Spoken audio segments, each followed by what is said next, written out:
So now there's nobody here, but maybe they'll find it again.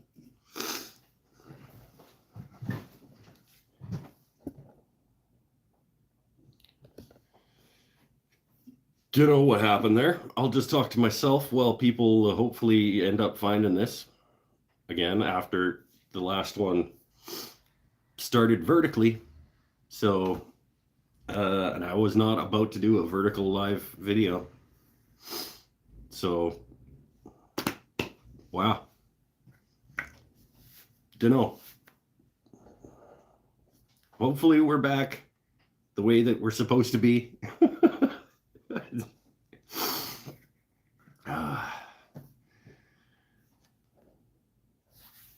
No. Yeah, horizontal is more fun. Well, it's also nuts. Like I would stop doing the show. If YouTube decided that live videos now have to be done vertically, I would stop doing the show.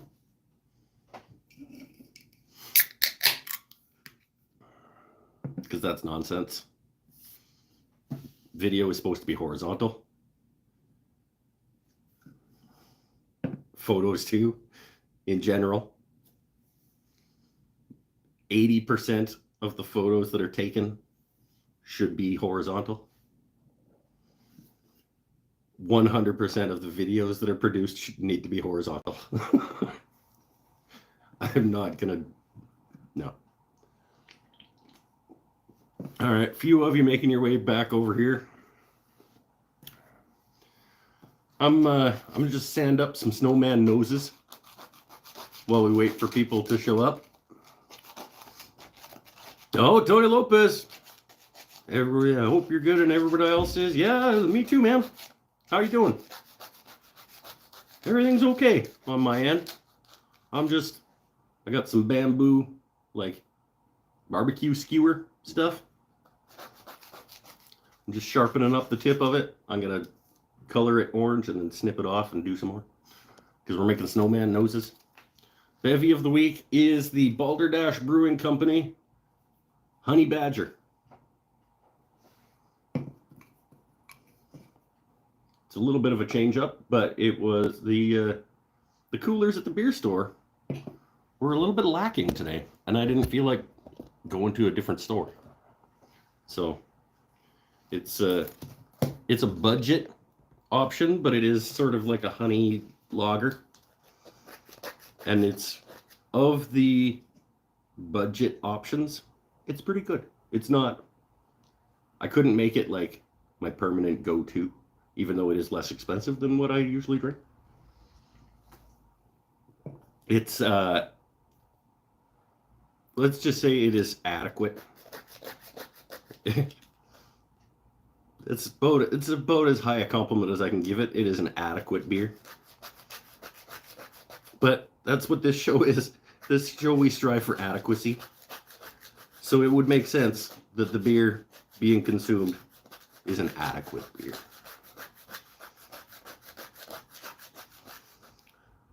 Just sharpening up the end of my dowel. It's not a dowel, it's a barbecue skewer. Because we're making, I don't know, if you were here last week, you heard me talking about, hey, maybe I could make snowmen into bottle stoppers. I can make snowmen into bottle stoppers. And so we're going to make at least one of these this week. Because I think that these will sell at the market on the weekend. It's this weekend, though.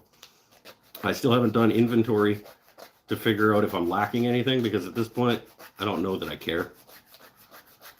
If I don't have as many bowls as I would like, I don't know that there's much I can do about that.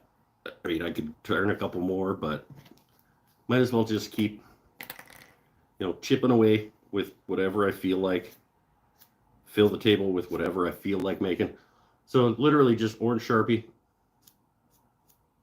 Coloring about the last 5/8 of an inch of this guy.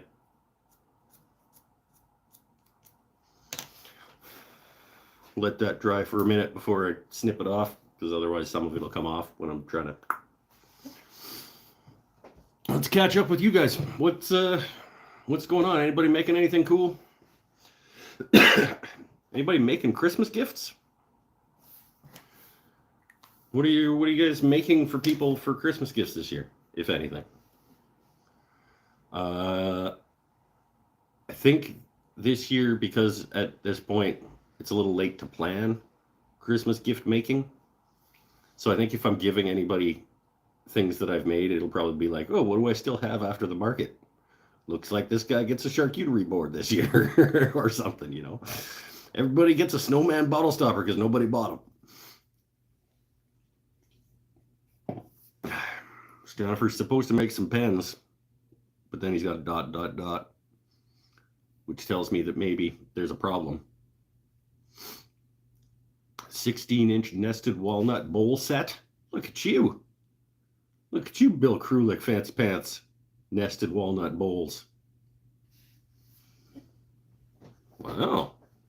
Nicely done. Low motivation is the problem. Yeah, I get that. I'd love to say you could just order them from me, but I don't really have any or I won't know if I have any until after the market. I can't be selling any at this point and then have my rack not be full. And I mean, I bought you this wooden pen isn't nearly as cool as I made you this wooden pen.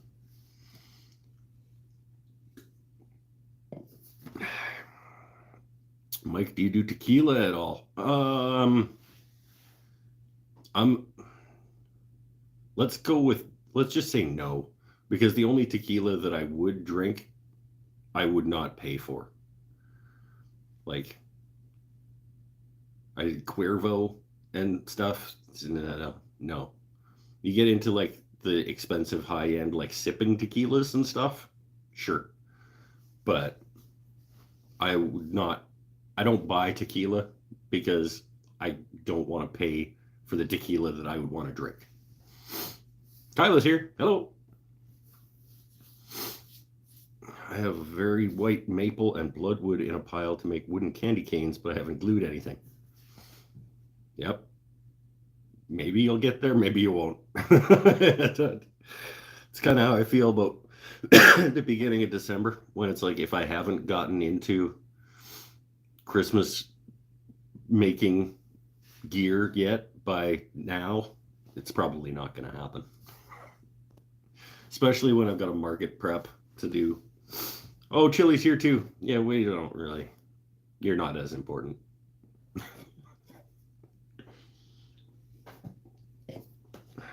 I think I'm going to sell these though. I think these are going to sell. And I'm also thinking maybe what I do is I do like a 2-pack. So like you buy the Snowman bottle stopper, and then if you buy another, like just the top, you get a discount. So like if I'm saving the actual bottle stopper part, so you could buy the Snowman bottle stopper with a second top, so that after Christmas season you swap on the non-seasonal bottle stopper for the rest of the year. And then, so it's 35 for one, or what, 55, 20 bucks for the second, just the top, if you're buying them together, maybe. Just a thought I had earlier today, because I was like, you bought a Snowman bottle stopper, you only use it for a month, or you use it all year because you sub on this one after holidays are over. Just here to buy a calendar. I think I got a random text message today from Canada Post saying you missed your delivery. Or you missed your scheduled delivery, please reschedule your delivery. I'm like, I don't have a scheduled delivery. I'm waiting on some things, but I don't have a scheduled delivery. That might have been the calendars, because I can't think of anybody else that would have. Well, Vistaprint definitely had my phone number, because you have to enter it when you order your stuff. Make 4 into seasonal pack. Ooh, that's a good idea, Marv. It's probably too late for this year, but that is a good idea for, like, you got a Snowman. What would spring be? Help me out. What would I mean? Autumn might be like, a red leaf or a pumpkin, jack-o'-lantern. Don't click the link. Yeah, no, I'm not about to click the link. I don't even think there was a link. It was like, please reschedule your delivery. It's just a text message. I was like, I don't even know how to schedule a delivery with Canada Post. Yeah, pumpkin or some sort of Halloween type bottle stopper. What would summer be?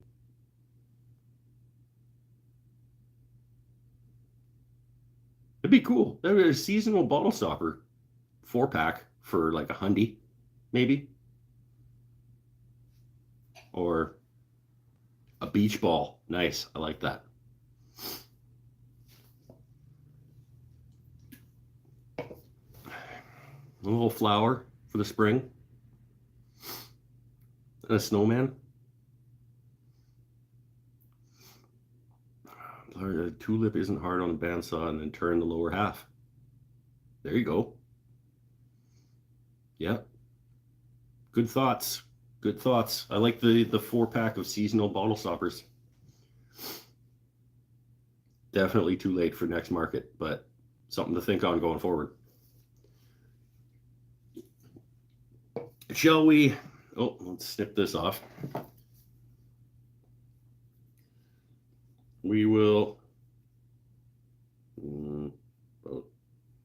Oh, there. So yeah, there's Snowman nose.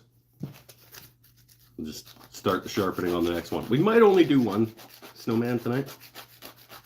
I have pre-prepped the maple, and the Peruvian walnut is up on the lathe, waiting to get made into hats. Spring should be an epoxy waterfall bottle stopper. You need to challenge yourself. Any plans for those guitar bodies you unearthed a couple months ago? Well, the plan is to finish making them into guitars. Because I figured they were supposed to be guitars, so I should make them into guitars. And yeah, it'll happen eventually.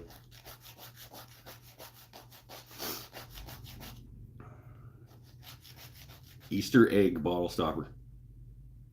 I don't know what fail the challenge means. Oh yeah, fail the epoxy waterfall. You just make an Easter egg. Yeah, good call. Longer Beam's back.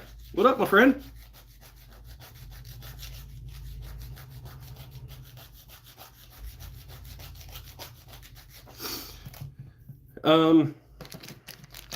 Yeah, those random guitar bodies will hopefully become guitars at some point, was the plan for those.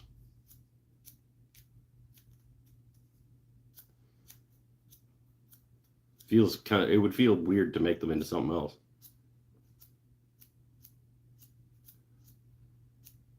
They'll probably be pretty crappy guitars if I look at them as like, wow, these guitars took me 6 years to make. They probably won't be very impressive for like 6-year projects. But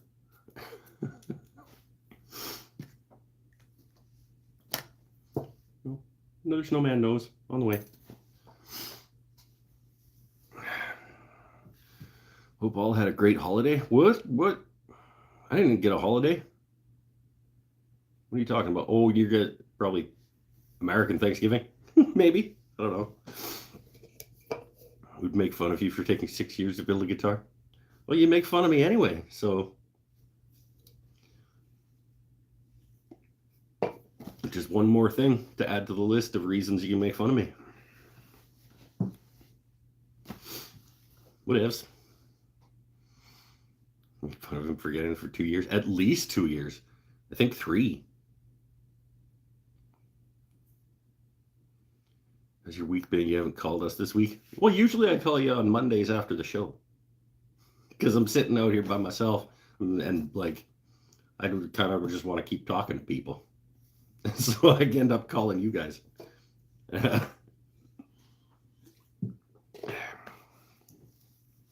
Maybe I'll do it again. Maybe tonight you'll get a call. I guess it's morning for you, though, isn't it? So he's saying he calls you out of boredom. A little bit. But not as much boredom as it is like I think the last time I called them, they weren't here for the show and I missed them. Because you're still awake. It's a good point. I know that if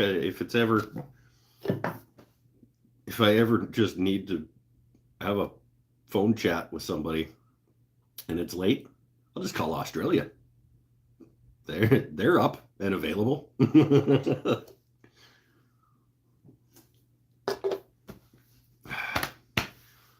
Let's start with some hats. We'll get a few hats done, and then we'll move on to the actual snowman part. We'll start with the little hats. Come on.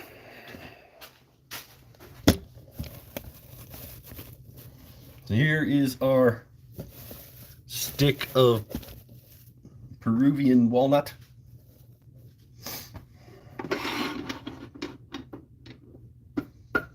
That's going to be, I don't know, maybe 4 hats, maybe?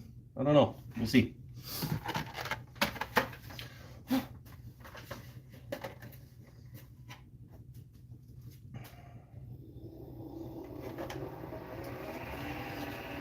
Let's just see if we can get a few hats, and then we'll do at least one snowman to go with at least one of the hats. Always move your tool rest when your thing is spinning at full speed.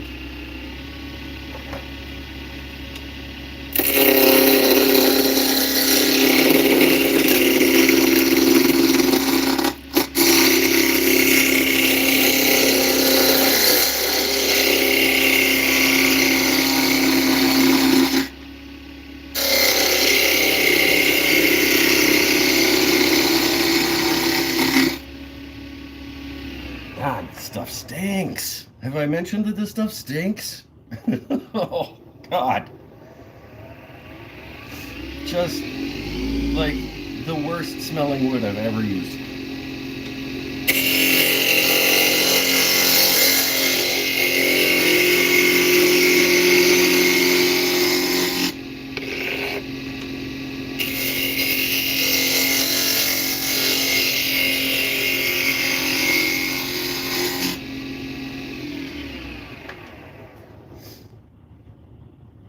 There we go, round. What's the order of operations here? We'll make them into hat-shaped individual bits. Then we'll finish the whole tube. And then we'll put the we'll put the mortise in for the dowel, part it off. Put the mortise in for the dowel, part it off. Yeah, okay.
Gotta remember to leave room for the parting tool. This first one is probably going to be a little short stubby hat.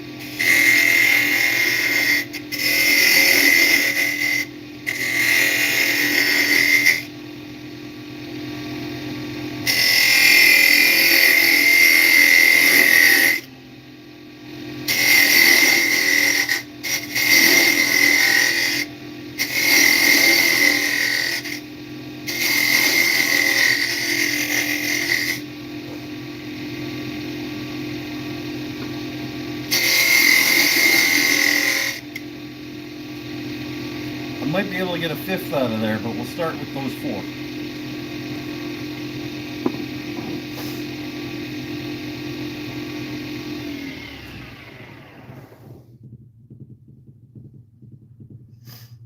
You just get in there real quick with like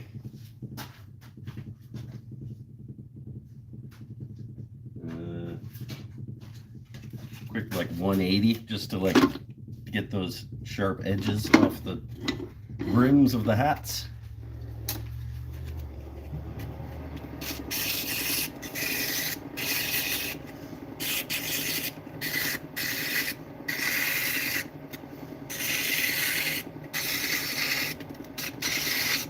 And do a quick like that.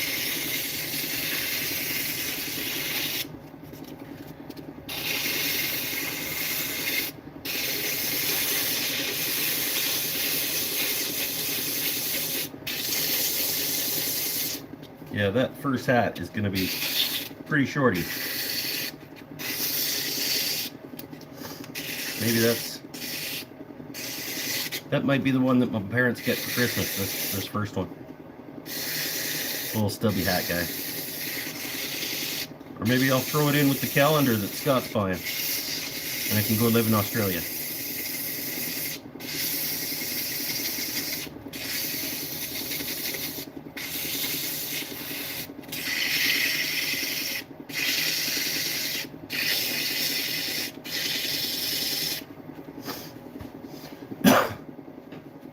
Let's do, just because we're already here,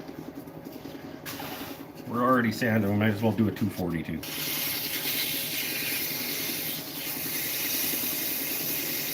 This stuff stinks, but it does shine up real easy. Like you don't have to go real high with your sandpaper, and it comes out smooth and glossy and chatoyanced. That's not how you would say that.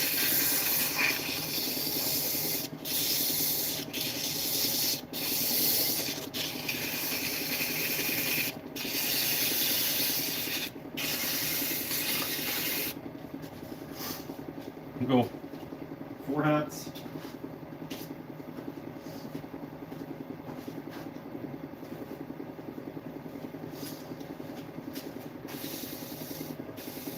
Oh, anybody seen Pinnell? Or do we mark him as absent for the day and he doesn't get paid?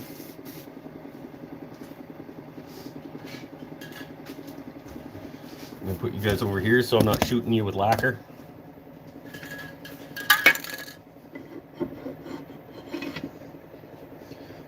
And I'm gonna, loud noises.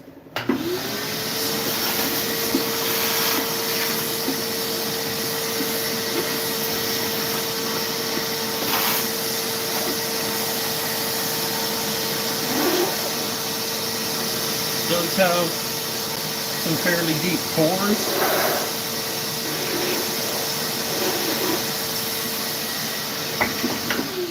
So get a little bit of the dust out of the pores while we're at it.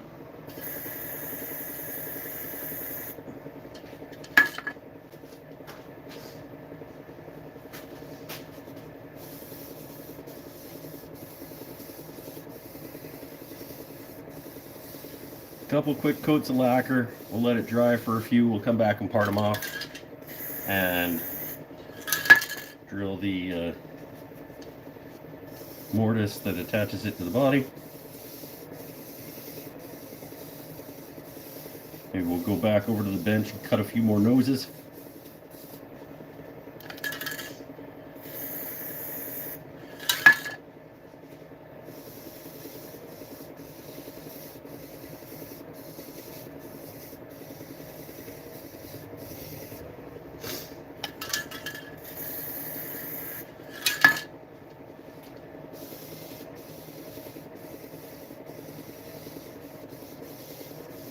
There we go. 4 Snowman hats. Turning Snowman is going to be pure joy for me when you get around to it. They're pretty fun. I mean, they would be more fun if it wasn't like...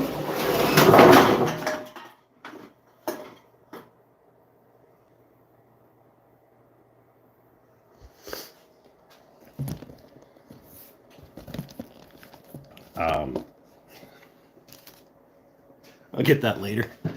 They would be more fun for me if it wasn't like I'm gonna do a dozen of these.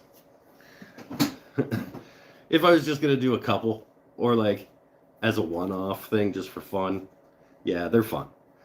But like doing batches of them, I don't like doing batches of anything. So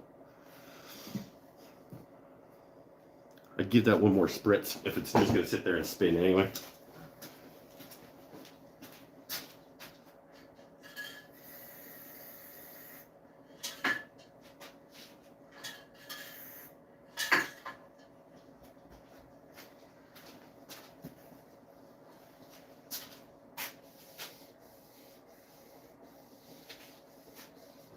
Yeah, okay.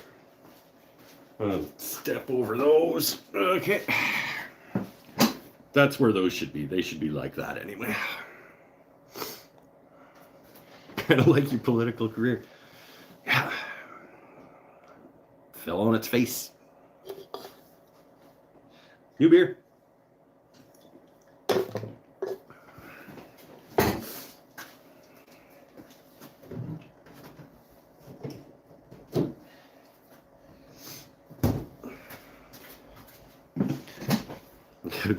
Political career.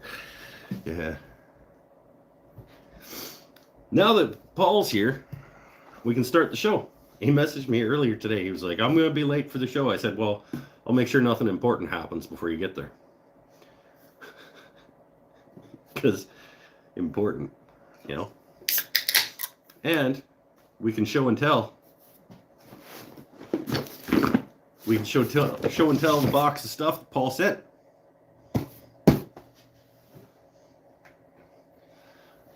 That, if you remember from last week, supposedly showed up last Monday, but couldn't be delivered, or I wasn't around to get it or something, even though I was.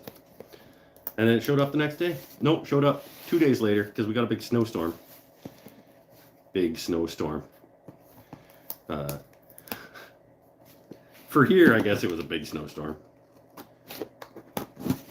Most of Canada would not have considered it a big snowstorm, but Campbell River's not good at that. So, do I need to keep this shipping label part? That feels like I should take it off and keep it? I'm just going to cut through it.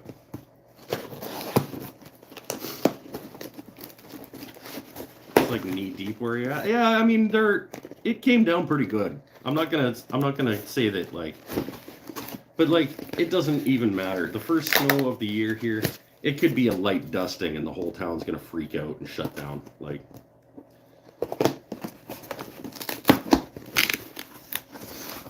I had a $100 bill under it. Well, I can tape it back together. It'll still be valid currency.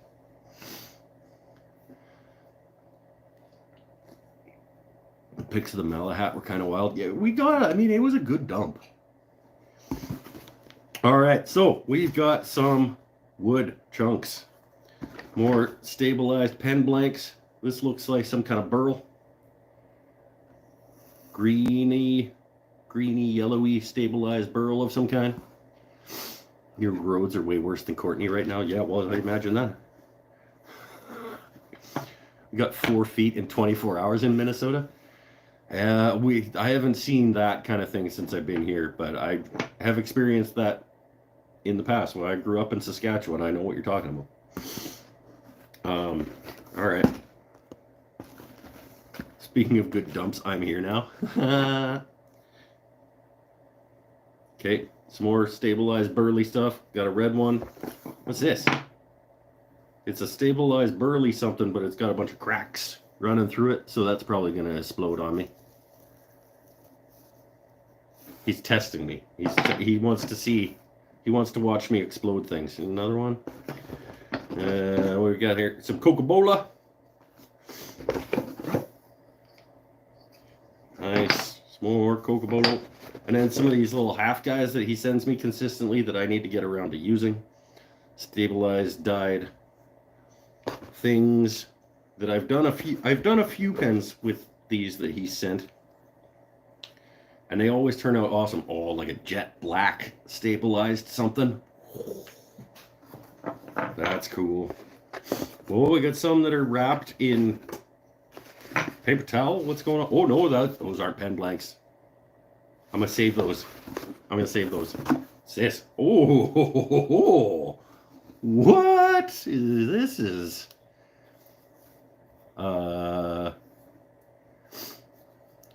that's okay. Gax. Nope. Box Elder Burl. Stabilized. Box Elder Burl. Purple and green. I gotta think of something awesome to turn that into. I mean, it could just be 2 Bottlestoppers, but damn, that feels like it should be one something awesome. What's this guy? Oh, this is like that other one that you sent me. Oh, this is a spalted maple burl. It's not at all like the other one. Spalted maple burl stabilized thing. Is that stabilized? Yeah. Woo! That looks like it could explode on me too. We got this chunk of mesquite. Live edge. Sort of interesting part of the tree. Piece of mesquite. Some more Spanish cedar. It's always cool. This is a pen kit. Black titanium Pioneer pen. Black titanium. Is that like gunmetal? So look. Uh-oh. Oh, the actual pen part fell out. There's a hole in it. Pioneer pen. Do I need bushings for it? That might be bushings for it right there. What's this? Round top, flat top, 27/64 bushings. Is that for this? It does look fairly gunmetal. I'm not going to open it because pieces are falling out. What's this one? There's some bushings in there too. And that's a 27/64. This is a 7 mil, I think. Okay, I'm going to look at that later. What's this? Gunmetal chrome, flat top, 27/64. Was that a Sierra? Maybe? Looks like it might be a Sierra. It's got a little scrolly bit around the...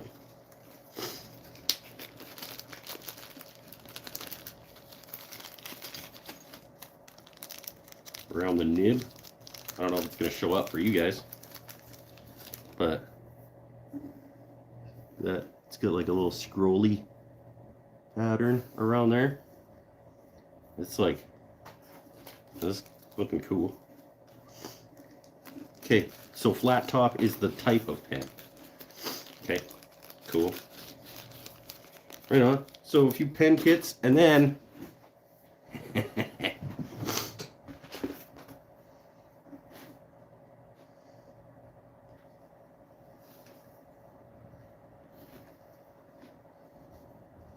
little mini bronze.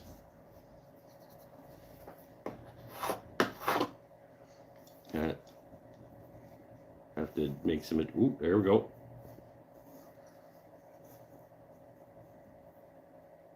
To figure out how to do the adjusting and things on these. But little mini bronze guitar planes that I need to figure out how to set up.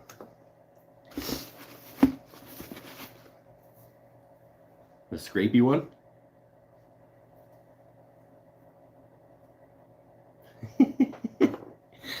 My fans are better than your fans.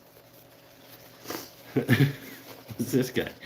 Oh, it's got like that one is like a rabbiting, like full width.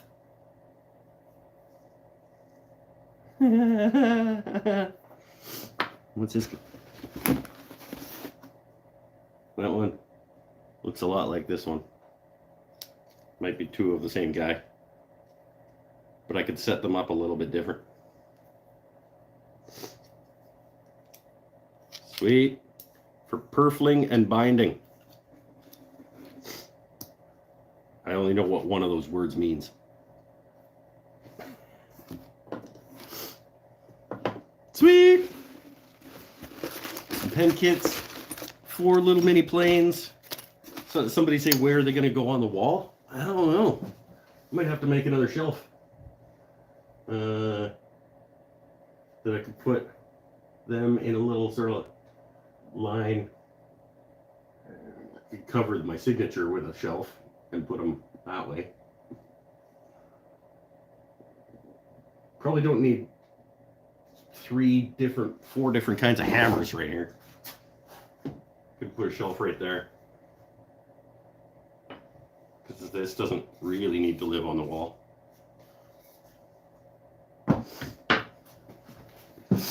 Hey, Bailey Woodworks. How you doing, my friend? Put hooks on them and sell them as ornaments to other woodworkers. There we go. I'll just drill a hole right through here. And it could be a Christmas ornament.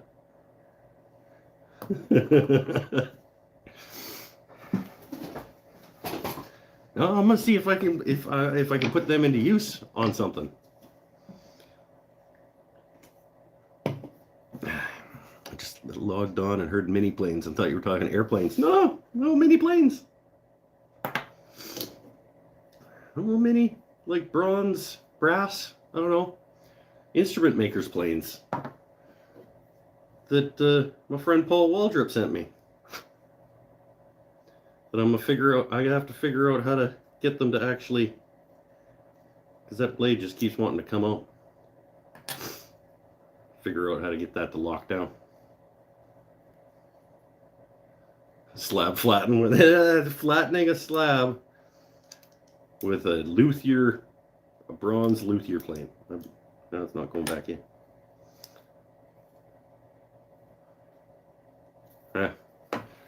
Get those figured out later, not live on the show.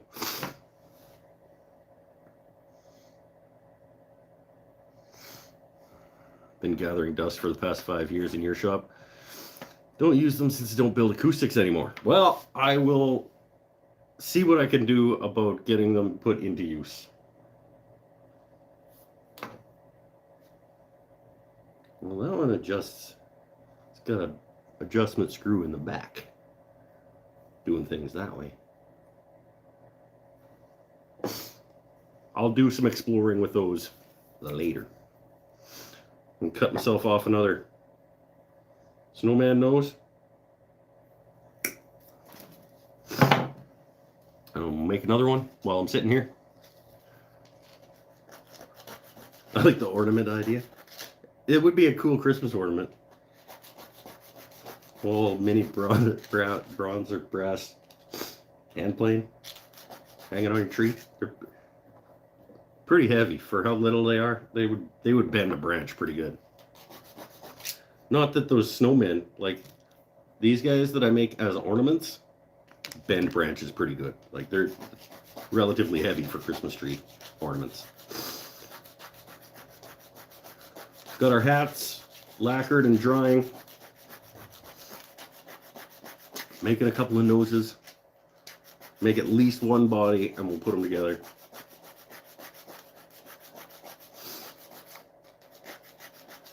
Christmas market this Saturday, Sunday. So I've got a couple more days to finish off whatever I'm gonna make.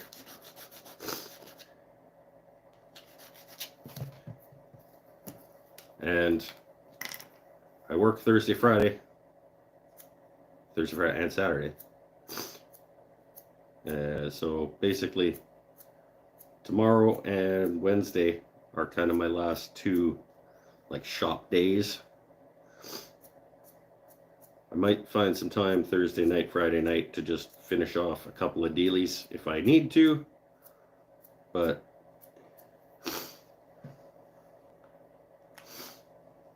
coat the tree in resin to stiffen it up. Yeah, do a resin dip Christmas tree in order to hold up the heavy ass ornaments that you're going to make to put on it.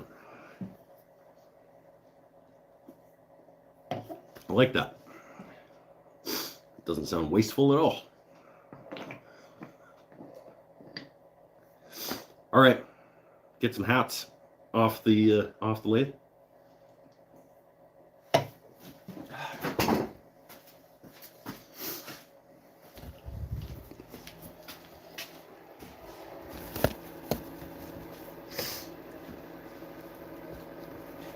Now has the worst ideals. Ideals or ideas? You said ideals, but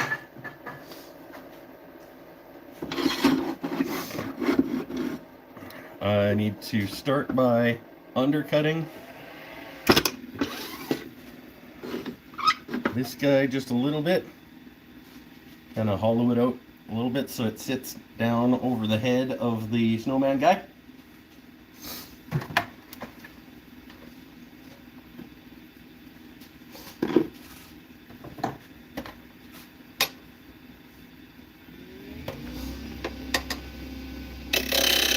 That's going backwards.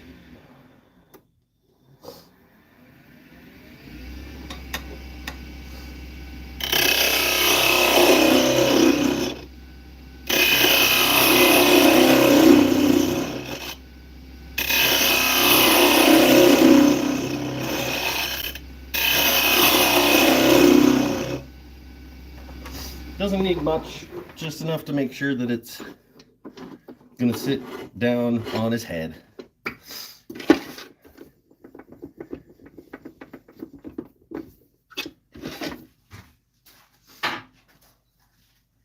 Quarter-inch Forstner bit in my Jacob truck daily thing.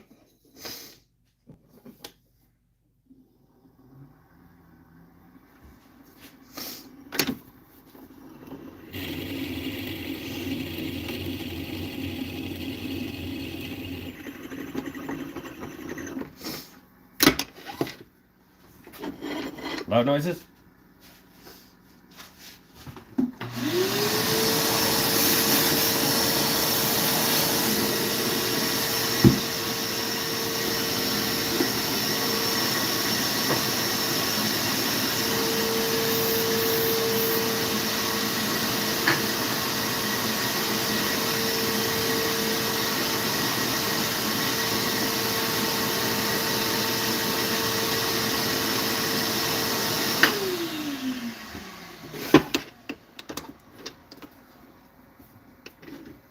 Part this guy off.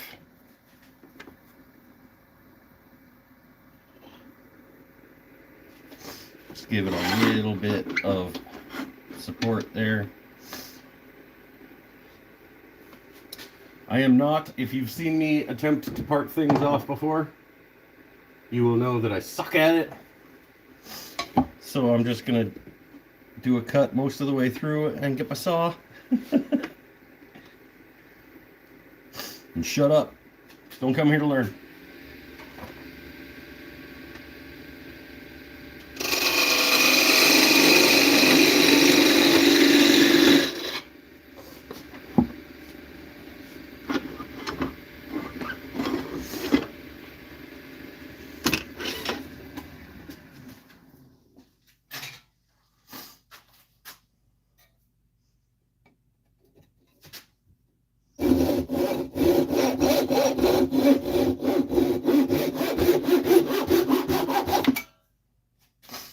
Go.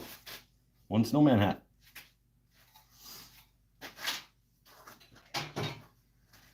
We'll just do it again and again and again. Oh, I didn't move it while it was spinning full speed. You're always supposed to move it while it's spinning full speed. What am I doing? Idiot.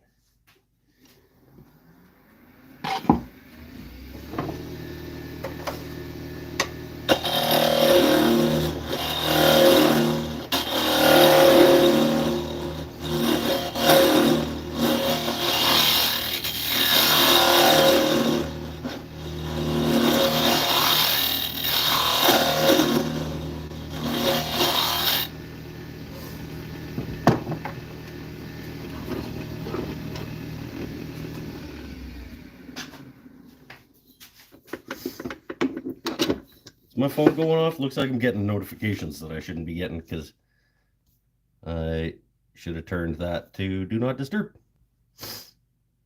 There it is. Sorry if you guys were getting busy. I'm just a really popular dude.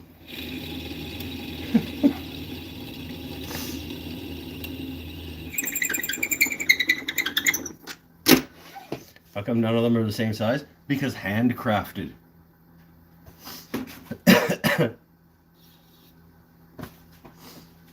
You don't want them to be the same size. Loud noises.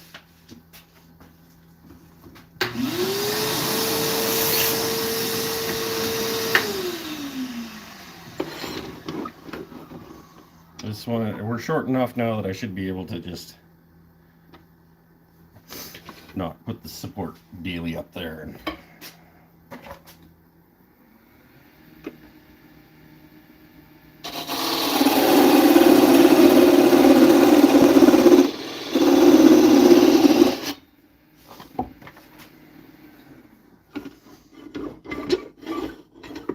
why aren't they all the same size?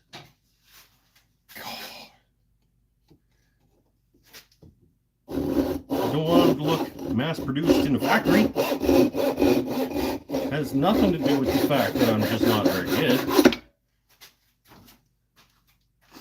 Oh, this guy didn't get spritzed.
Go.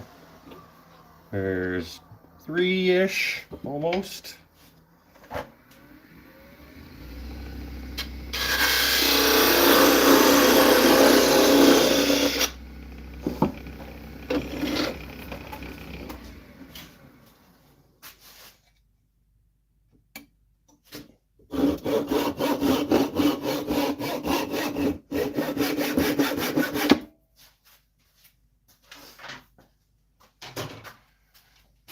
I think we'll get one more out of that end piece too.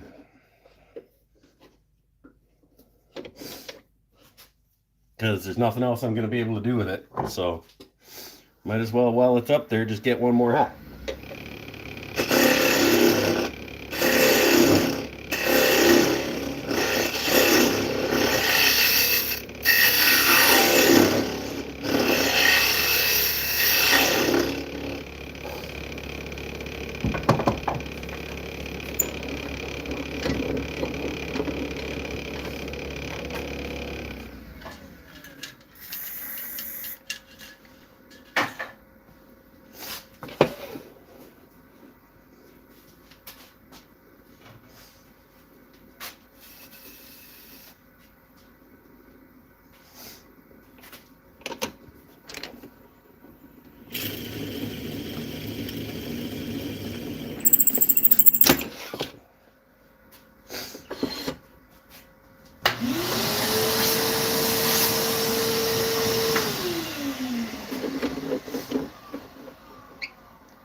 Yeah, we'll get one more out of that end for sure. And then that'll be 5 hats.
Spinning full speed. Or your thing.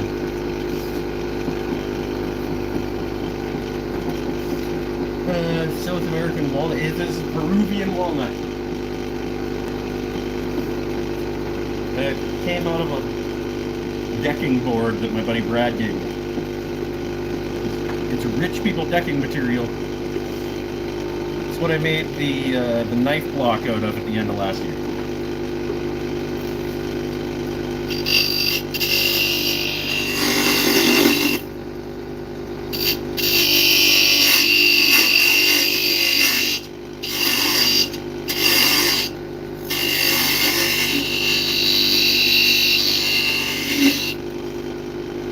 Closer than I normally like to get to a chuck, but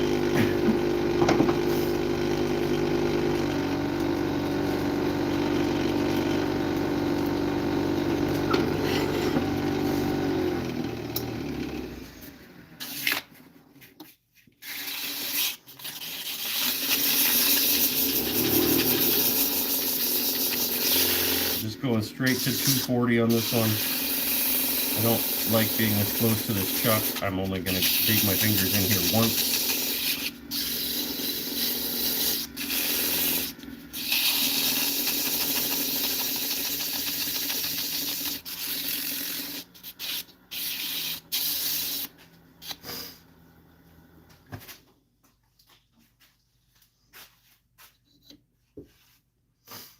Okay, got a nick in it that I'm going to take out.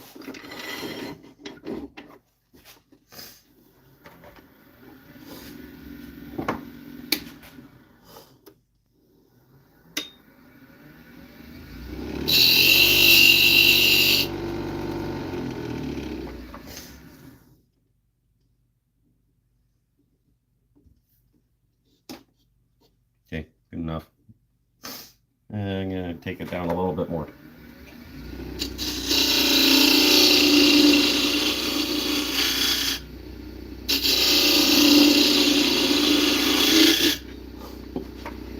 There.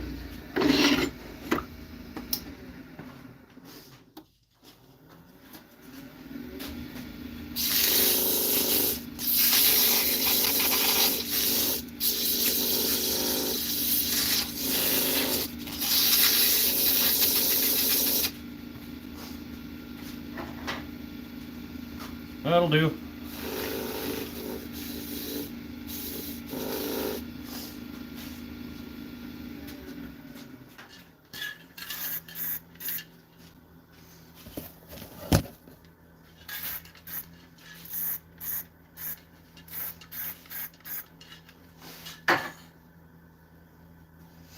Okay, so 5 hats.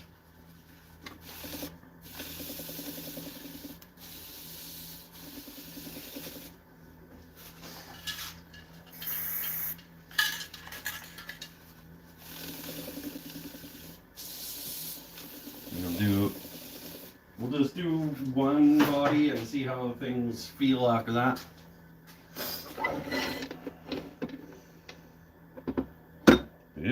Always move your tool rest when your thing is spinning. It's not spinning very fast this time, at least, but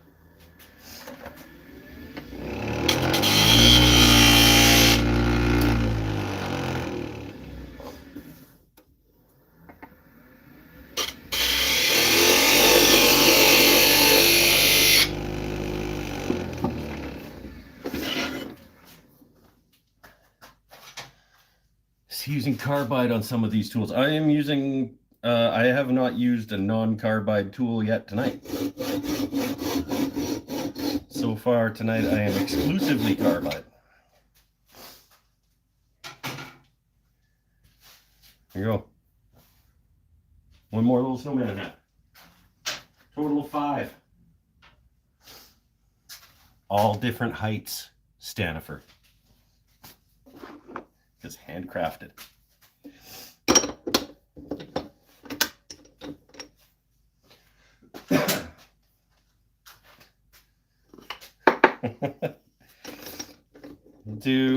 Should we have another sit before we do a body? Now that we got 5 hats? Do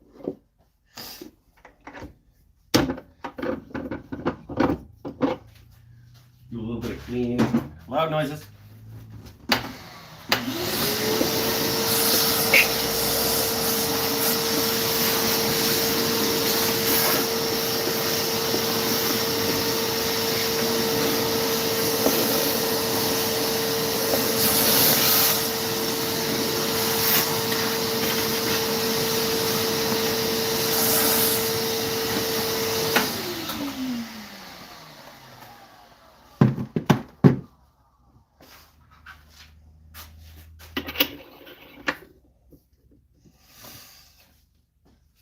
So I prepped, this is just 8-quarter maple that I nipped the corners off at 45 on the table saw.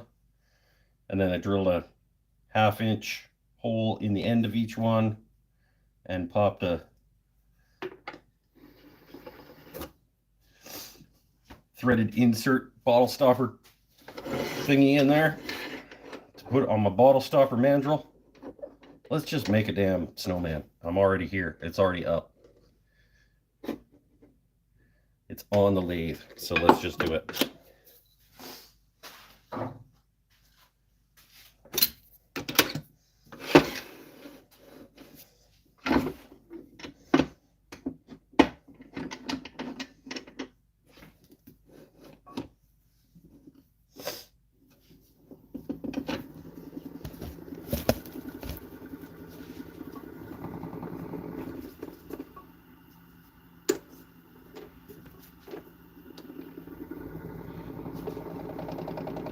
Riding silly. I don't know why.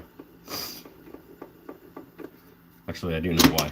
Because I put the tip of the lathe into the block before it was locked down. So I'm just gonna put my face shield back on. Take down the end of that real quick.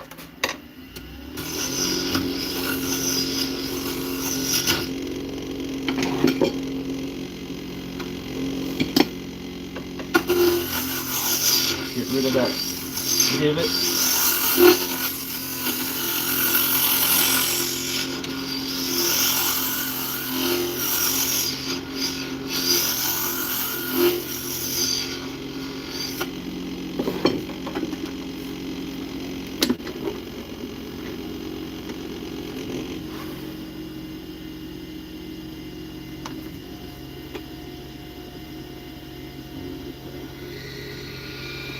There we go.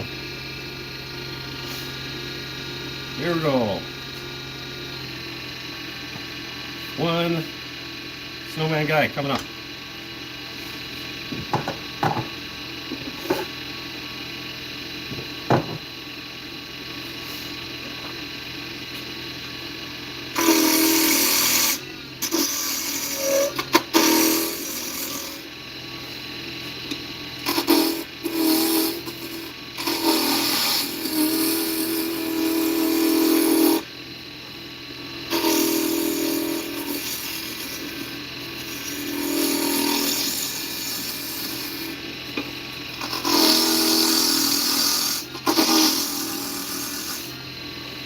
That's nice.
There we go. One little snowman guy.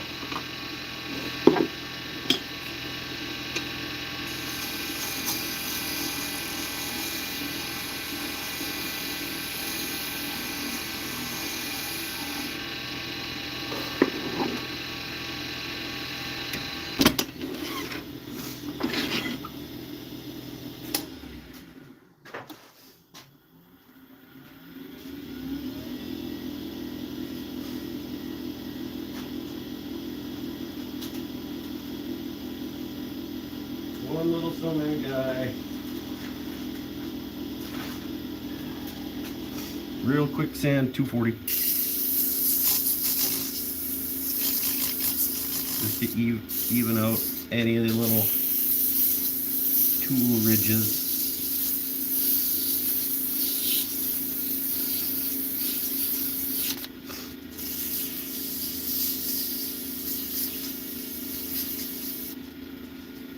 They're not going to be that noticeable once he's got a scarf and a nose and eyes and buttons. Even if there are a little bit of imperfection, it's handcrafted.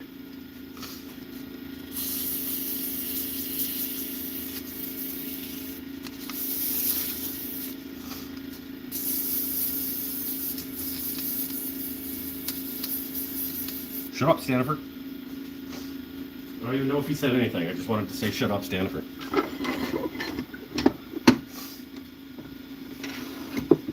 We'll pop his hole in him too to receive his hat.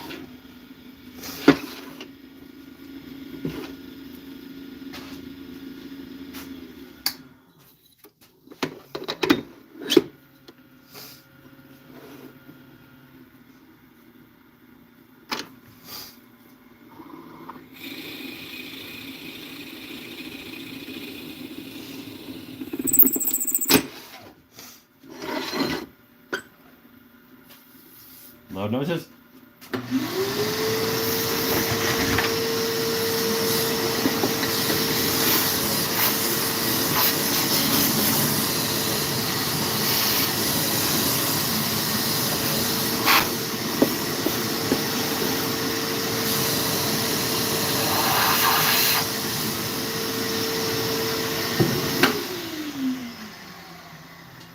Give him a couple of spritzes.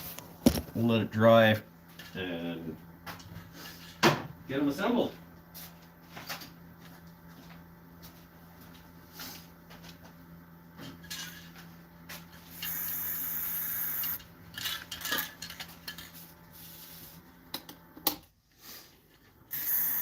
Oh, got you guys. The reason I put you over there was to not get you. And I pointed straight at you.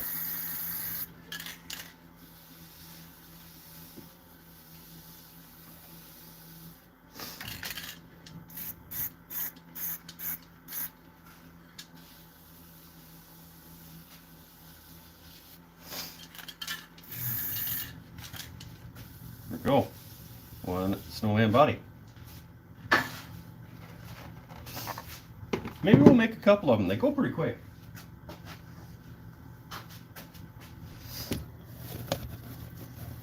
There's our snowman body. He's gonna get himself a little hat. Is that Varathane? No, it's not Varathane. It's Watco.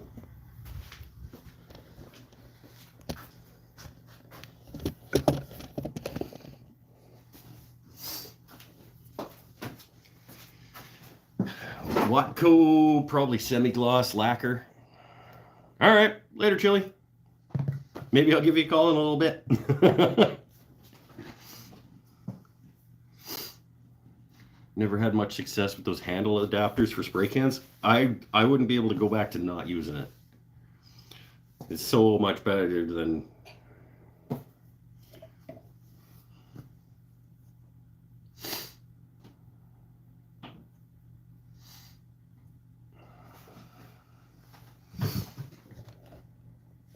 Scotty's got to go back to making his own stuff. He's probably got Christmas orders he's got to get done.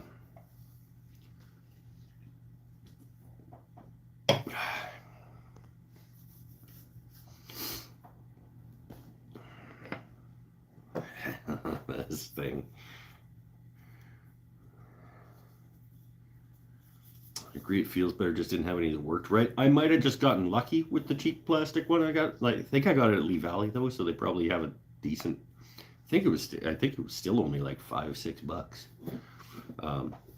And it does certain cans. It does not grab great on, depending on the contour of the lip around the top.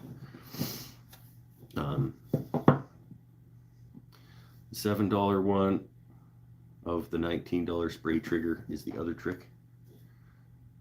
$7 one of the $19 spray trigger.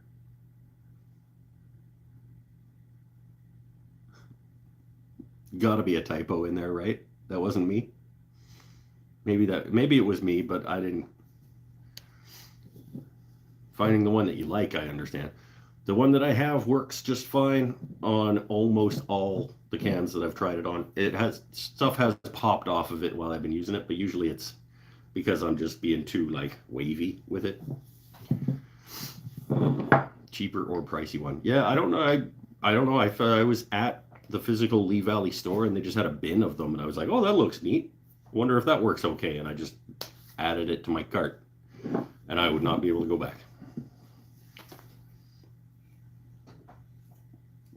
But there have been, depending on the angle that I'm on, if you're trying to do it, like I was doing something that was on the ground once, and obviously the gravity was helping to pull it, and I was waving it, and the can popped out. It's popped out on a couple of types of spray paint, but it's 90% efficient at holding a can.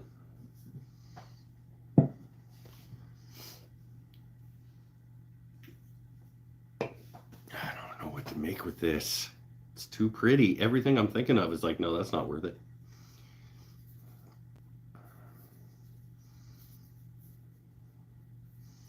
This might end up getting resawed down into knife scales.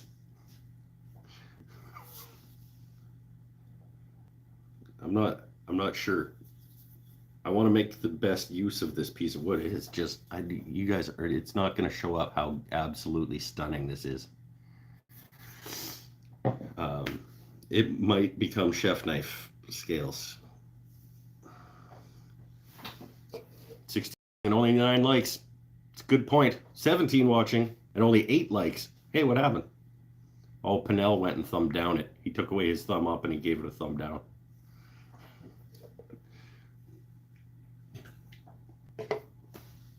See, when you point it out,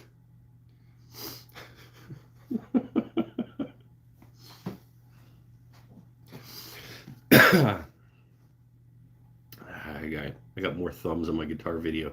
More than half of them are probably thanks to me sharing it. Paul's great guitar build-off final video is up and live. He starts by apologizing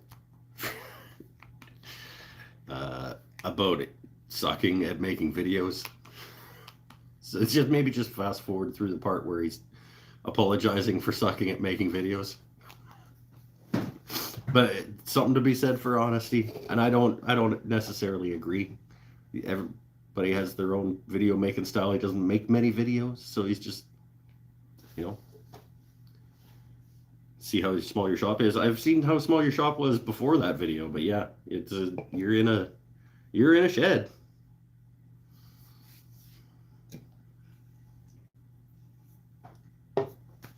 You're definitely in a shed. It's all about being efficient with the space you have.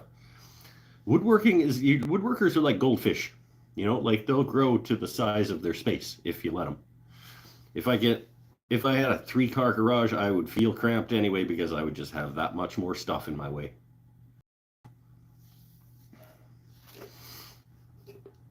I would have trouble feeling cramped in a 3-car garage. I could take everything I currently have and get no more stuff and go to a 2-car garage and fill it nicely and organized, and it would feel right. I have the stuff and the types of stuff and machinery that would ideally suit a two-car garage.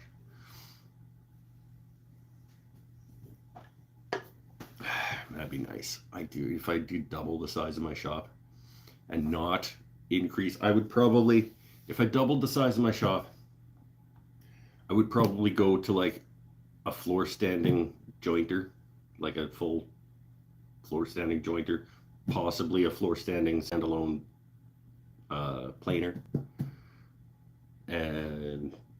But everything else, I'm happy with the size of my bandsaw and my table saw and my lathe. I could go for a bigger lathe, but I'm not in a hurry. Maybe an assembly table that isn't my workbench, so that I could have something on the assembly table while I'm doing some work on my workbench still. Just have more room between things. I have a 3-car garage. My shop space within it is half a stall. Yeah. Did I like the guitar? I already told you I like the guitar. You've been showing me all the way along. It is absolutely not a telly. It's metaler than I lean towards in terms of my guitar aesthetic appreciation. I mean, I appreciate pointy guitars aesthetically. But it would not, I would feel weird playing it because I'm just not metal. The guy that you had playing it for the video was perfect though. Like he looks like he could be on stage with that guitar.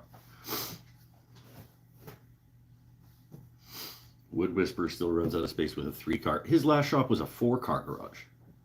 Pretty sure. His Denver shop was a 4-car garage.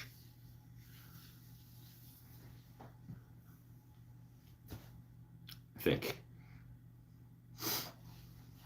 Beer.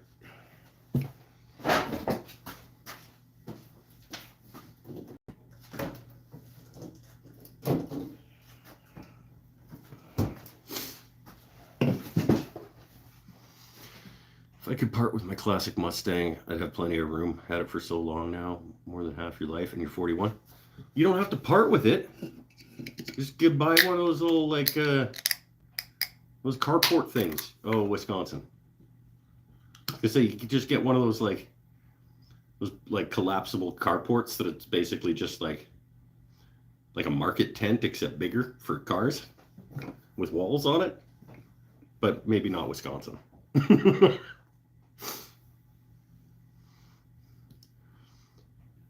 Matt Kermoda makes it work bending over backwards. Matt's in a 2-car garage. But he also has outbuildings and stuff for lumber storage and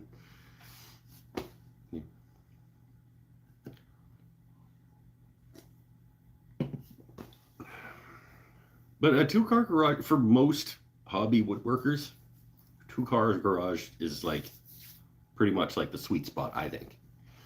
I would love to get into a 2-car garage and just spread out. Just everything gets another extra couple of feet. You know.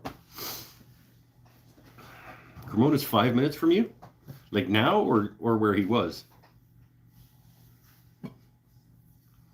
Have you been to his property? Looks awesome. His property looks awesome. Big wide open fields. Starting to plant some specific trees in specific rows, and yeah. Dude's starting an arboretum. It's like a tree museum. It's gonna be great.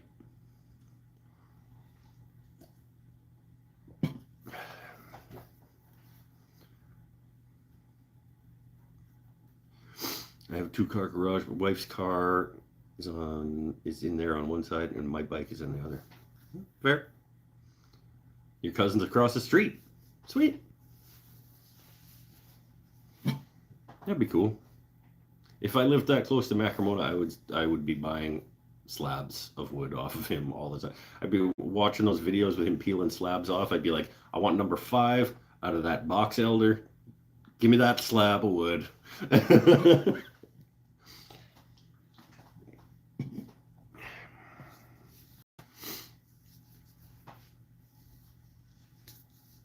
Yeah. That's what would happen, because I think he's probably pretty reasonable with his cost on wood, because he's not in the wood business per se. Like, it does provide him with income, but that's not his gig. His gig is not milling and selling lumber.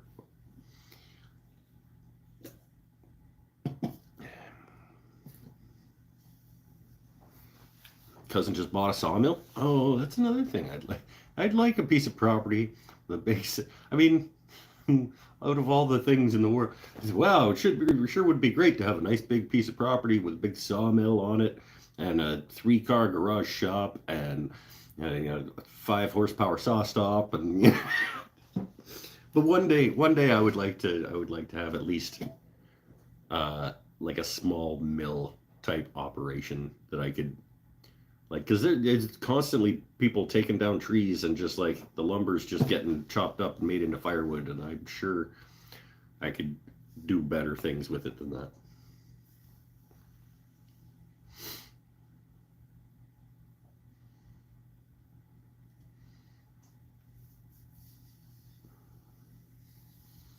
You have big trees in your neighborhood, you could chop them down at night and cut them up. Well,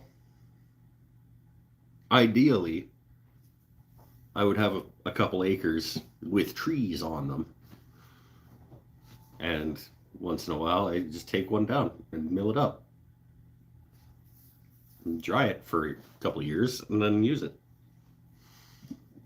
But people, like I said, people are taking down trees all the time, and just like, if you can get a hold of these people that are taking down trees before they chop it up into 14-inch lengths, you like just be like, yeah, get a log arch on a trailer and go get it. They'd rather give it to you for free than pay somebody to take it away and make it into firewood.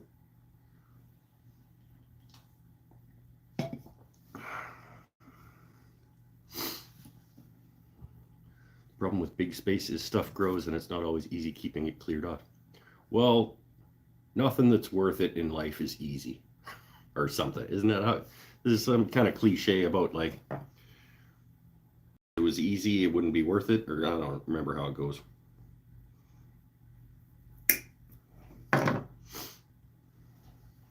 Another nose.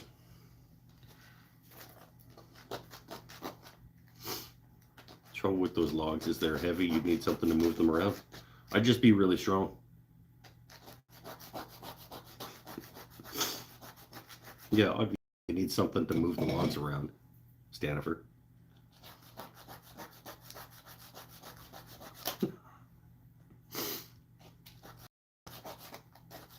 Turning is essentially how you become a professional wood scavenger. It's true. You can just, like, oh, somebody's taking down a tree and bucking it up into firewood. I'll just go grab a couple of those pieces and turn them. Yeah. But I'm not a turner. I think there's a little bit of a misconception about where I land in the woodworking world, because my live show is a turning show, because that's what I could get a project done in a reasonable amount of time. But turning is not where I live in terms of my woodworking. Like, I would much rather make custom furniture pieces than turn all day, every day. I turn on the live show because it's the most reasonable way to have something accomplished in an hour and a half or 2 hours.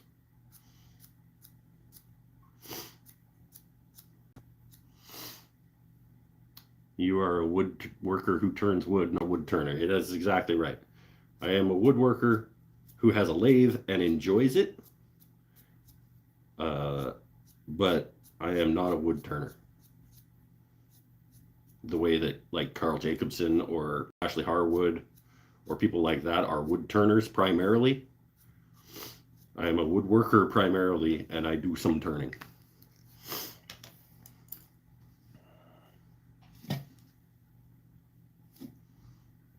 Like, you're my primary inspiration for buying a lathe. Don't tell me that. I love that I bought a lathe. I love that I got a cheap crappy one so that I knew that I didn't want a cheap crappy one, but I got enough out of it that it made me want to get a good one. And I enjoy my time on it, but it's not where I want to spend all my time.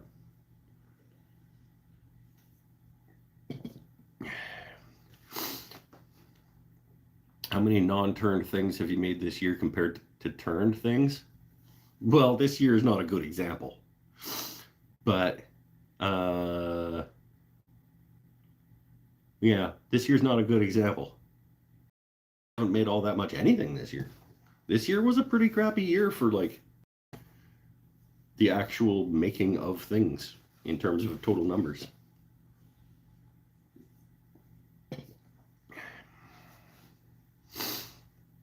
I do mostly boxes, small shells of all kinds, flat work primarily too. Really love plywood projects. See, I don't really care for plywood projects. They need to happen sometimes, but I'm not really like one car garage plywood project doesn't really mesh up very well. I don't really have the space to do like I couldn't do like built-in cabinets or anything like that. Effectively or efficiently. Once in a while, you gotta make things out of plywood. Didn't make many things, huh? How about making stuff? I made stuff. I make stuff just about every night in my kitchen. Make dinner. Don't start with me. I'll become a cooking channel. Keep it up. We'll make this a cooking show. I won't make this a cooking show. I'll just do a cooking channel. And then on Monday nights, I'll turn something on the lathe. Channel is things and stuff. This is exactly right. This is why I called it things and stuff, because then it doesn't necessarily always need to be making something out of wood.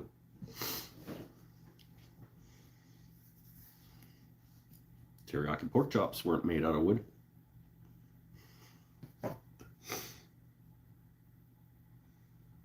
There was a couple weeks ago, I almost filmed myself making a batch of French onion soup.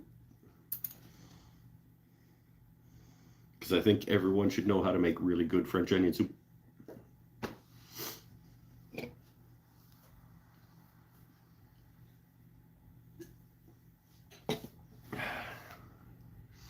Do it, we'd watch. He's made a grilled cheese video. No, that was John Heiss. Made a grilled cheese video a while back.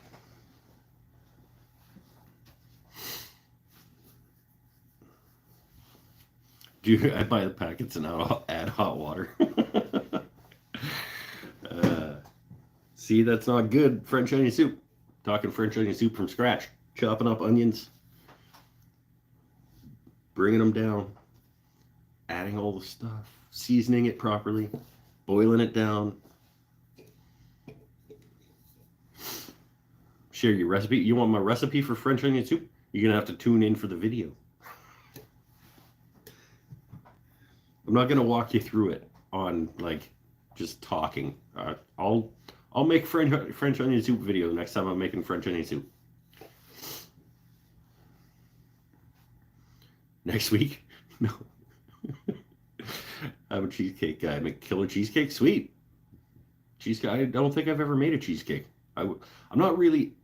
Wife is more of the baker, and I'm more of the cook, like chef, dinner stuff. She does most of the baking, and cookies and muffins and breads and stuff.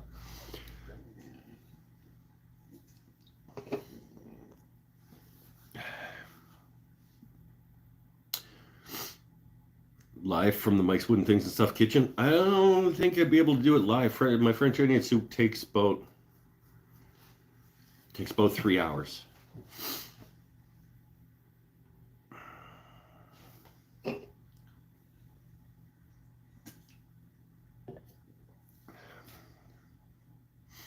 My short ribs take about 6.5 hours. That's an ordeal doing that. TV magic. Now I'm not making a second batch of French onion soup and starting it 3 hours before the show so that I can have the end of the French onion soup. No. I don't have a production company. If Pinnell lived closer and it could be like a production assistant on the show instead of just a moderator. How much do the long ribs take?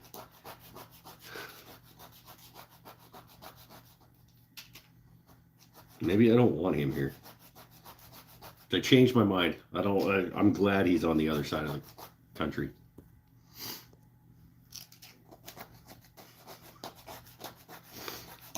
He's not the person I want as a production assistant here in my house, I don't think.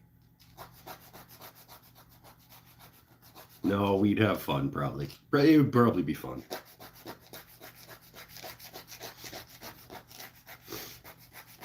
Should move to the other side of the country.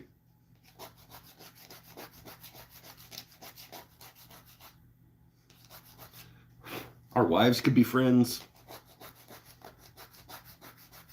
We could play music.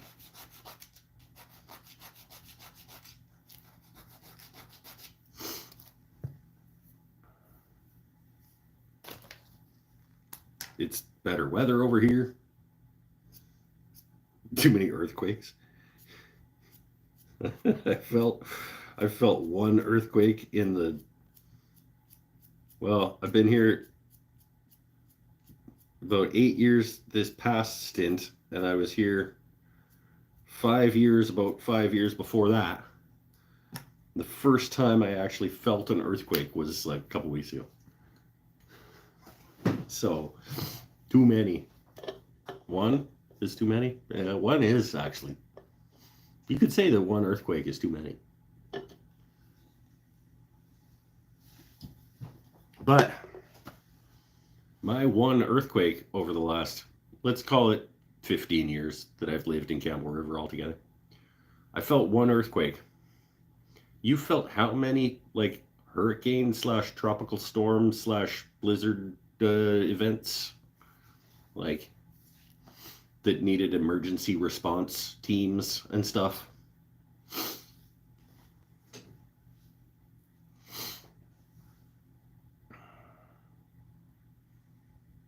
Never felt a quake, but I've experienced a number of hurricanes. See? I was in Seattle for a full month and dreaded it the whole time. Never felt anything. It's so rare. Like I said, I've been here a while, and we got a 4.6 off the other coast, just off the coast of the other side of the island. And it was like it was like, oh, that, yep, that's what that was, kind of a thing, right? Beer, and then we'll get this Snowman off the lathe. We'll get them put together. I changed my mind on doing another one. They are quick, but we're an hour and a half in already.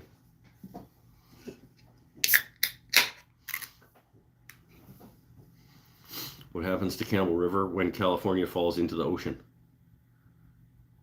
Feels like that should be a riddle or something, because I don't think anything happens to Campbell River when California falls into the ocean. I mean, maybe we get a couple of immigrants from California.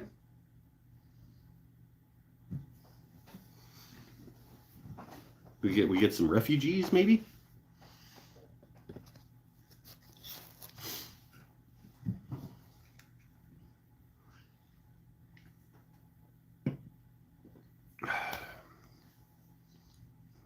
The Campbell Crevasse. We're not connected. It's not even the same fault line. I'm gonna have to call it a night. All this talk about food, and I haven't eaten yet. All right, later, Kapla. We're just gonna take him off, pop a hat on, drill a hole in his face, and put a nose in.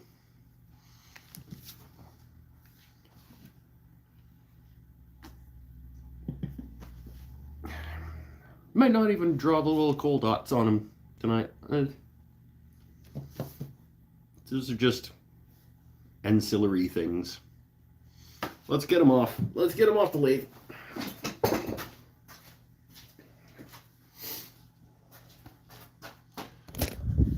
You guys can come with me. Let's put his hat on while he's up there.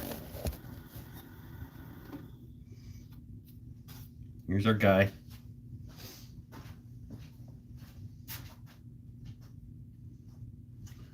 Here's a chunk of 1/4-inch dowel.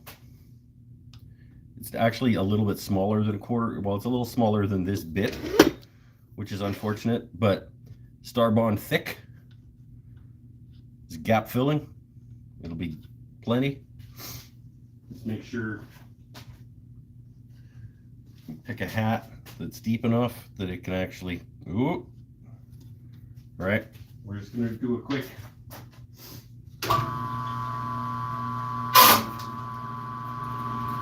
We're actually just gonna cut a new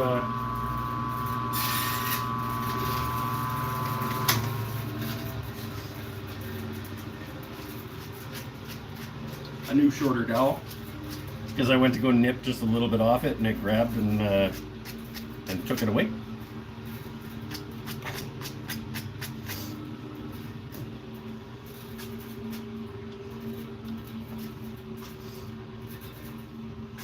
I've seen his thumb coming off. Yeah, it could have been bad.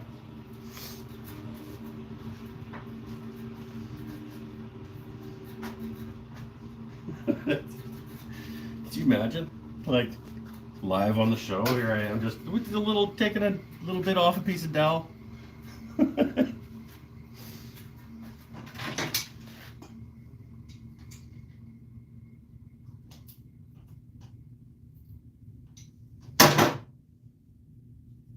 on. Oh, really?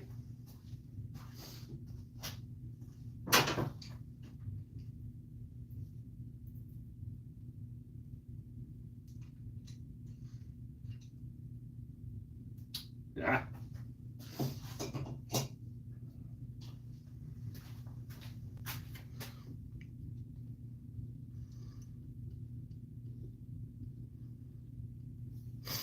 A little bit of Starbond thick in there. Dowel can go in there. A little bit of Starbond thick just spooging out. Perfect.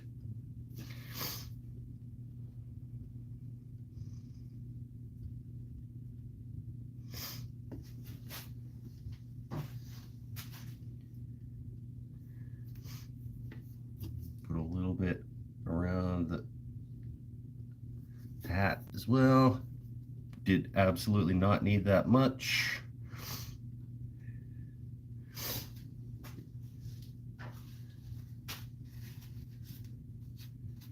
There we go.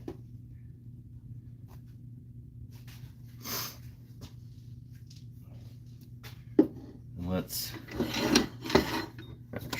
clamp it. Just for a couple of minutes.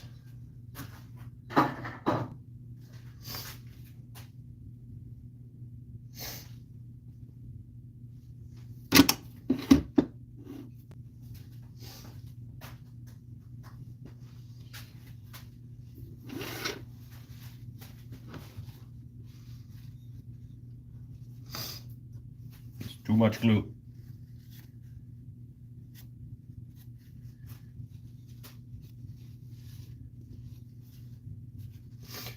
Wasteful of the precious Starbond glue.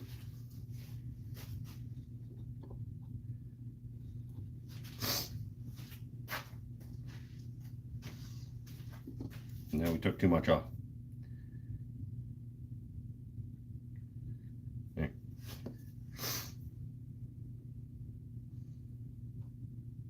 Perfect.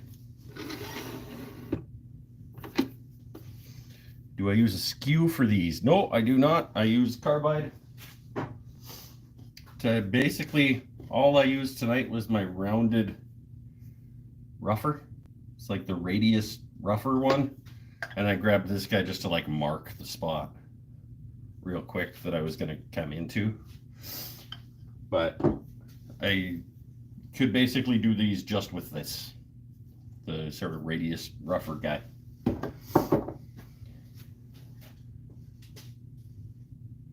And I used the Easy Wood round one to just hollow out a little bit underneath the top of the hat.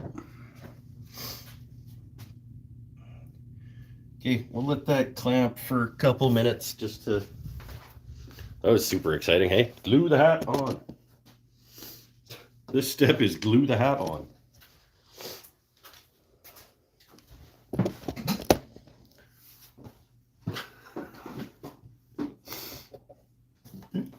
Boo. Move the camera closer next time. Well, you move the camera.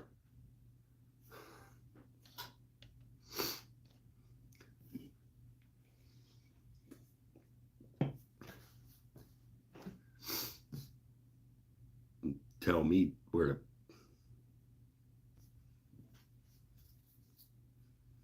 It's a nice piece of wood, Paul.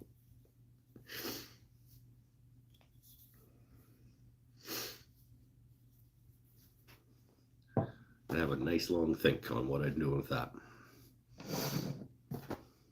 These are going to be some cool pens.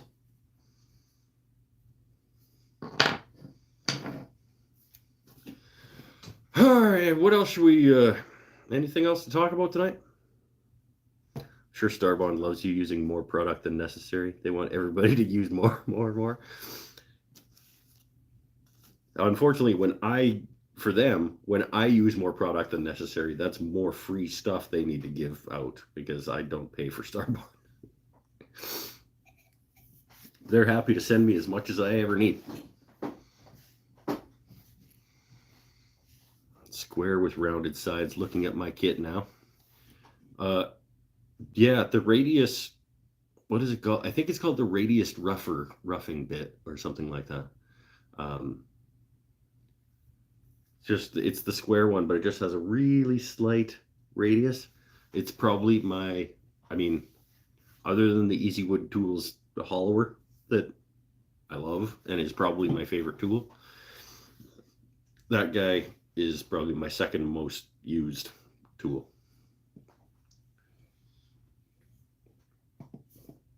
No, my most used tool is probably my bowl gouge.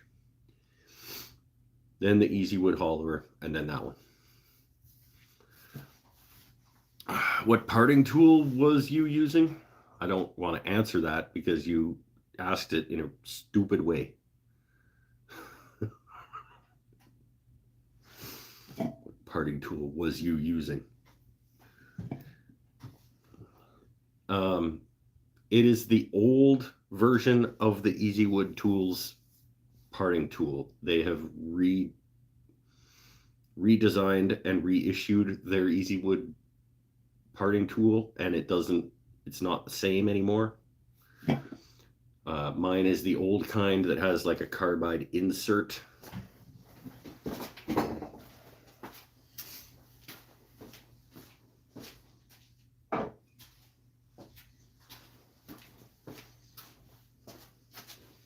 It's this guy. So it's this whole piece of carbide comes in and out. And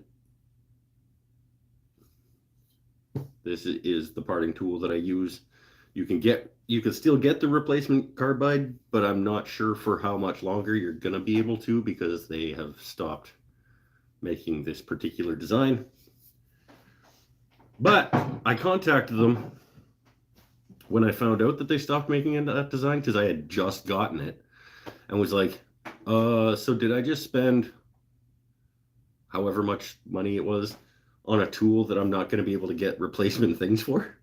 And they're like, no, we're going to keep making the replacement tip for a while, and whenever you're ready to go to the new kind, we'll give you, I don't remember what the credit was that they said that they were going to give me for it.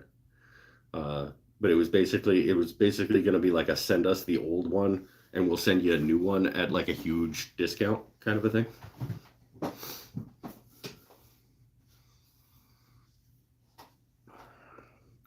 I have a square diamond And Circle, definitely plan on an easy wood tool soon. The tip, did you get like a Penn State Industries like starter kit thing? Because that's what they come with: square, circle, diamond. And that's what mine did.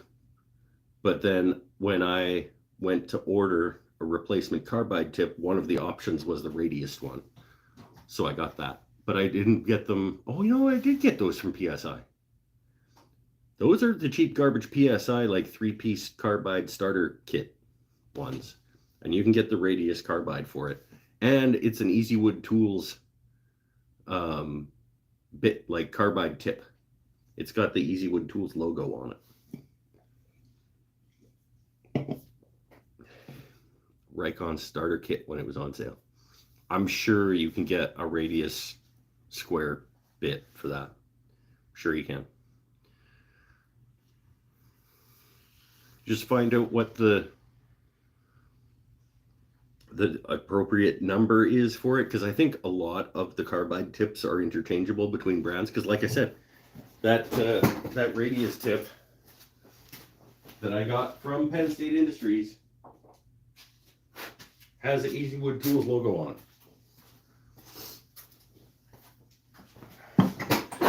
And you're never going to see it, but it is a CI2R2.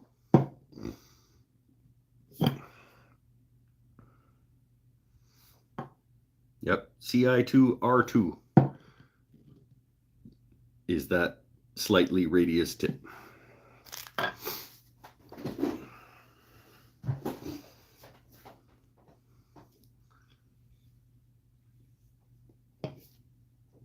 Wasn't sure if the holder tip is specific to mount. I think the only thing that's specific to mount is the size of it. So like you can't put like the hollowing tool, the cutters are smaller. So if you tried to put that on the bigger one that from Penn State Industries, it probably wouldn't seat nicely and it would chatter more and it would not work well.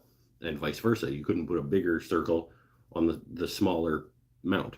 But if you have a square, if you have a roughing mount and that screw that goes in is going to seat that thing on that platform, brand shouldn't matter in terms of the tip. But don't come here to learn, and don't trust that what I said right now is entirely accurate. But like I said, I bought these from Penn State Industries. They were cheap, crappy garbage, but they do what I need them to do, or what I needed them to do then. And this one does what I need it to do now, because when I ordered the radius tip bit for it, and it came as an Easy Wood Tools carbide bit tip. And I'm going to do it again when that one gets to its fourth side. It's my third most used tool. And I paid, I think, $110 for the set of 3. And this is my first radius square cutter, and only my third actual replacement tip since I got these things a couple of years ago. Just resharpen your carbide tools. Yeah, except unless, I don't know if you're probably not going to see it. Oh, you can. It's that bad. It's that bad that you can actually see. You're not buffing that out. That's like a huge chip in the corner of it. That way you're not going to sharpen that one out.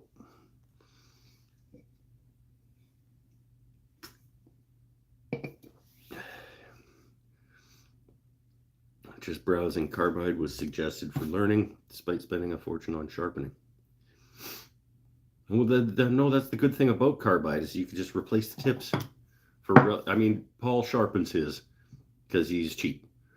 But like, these tips I think are like $20. And I can go a year on 4 sides of one of these cutters. So for $20 a year, to not have to sharpen these ever? Yes, please.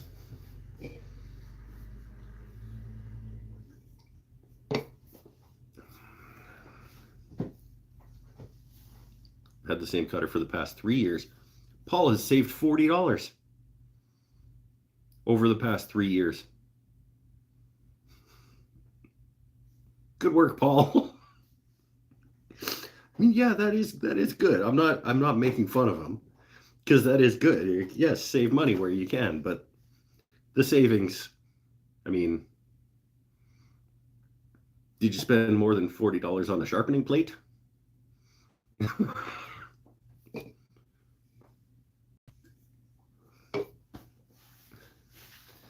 Yes, but you also sharpen other things on it. I understand. Okay, we're all on our own journey. You can't call him cheap. He sends you free stuff all the time. I know he's cheap in some ways, though. Like, let's admit it, he is cheap in some ways, because he sharpens his carbide tip turning tools. And the only reason he does that is because he doesn't want to just spend the money on another one. They are the same cutters as a jointer head, Pinnell says. You can get them a lot cheaper than $20 a cutter. Are they? Are they? The like with and the seating of the bolt is too? Because there is a recessed. It has to fit that particular chamfer on that bolt. It'd be cool if they were, though, because are jointer cutters radius?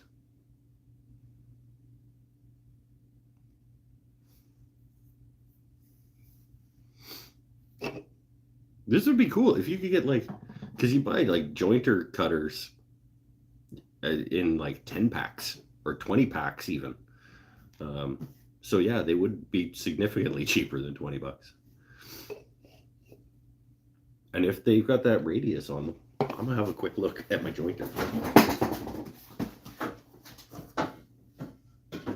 No, they're not anywhere close to the same, Pinnell. They're not anywhere close. What are you talking about?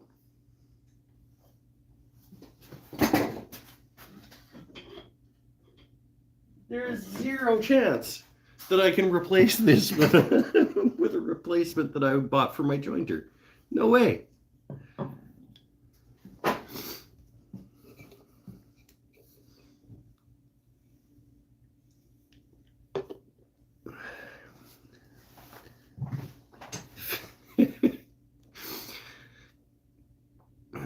Square with round sides. If you want, I'll make you a set of tools and send you some sharpening files with them. I'm good. My turning tool arsenal, while not perfect and not where I want it to be eventually, for me right now is just fine. I did ask for, on my parents make me give them a list for Christmas every year. And on my list this year was a Crown Pro detailed spindle gouge. What is it called? It's the one that's like between a bowl gouge and a spindle gouge. I think it's called like a detail gouge. But I've never experienced any of the Crown Pro tools, and I would like to. And they've got one that seems to fit nicely in a gap in my turning tools. So I asked for that one.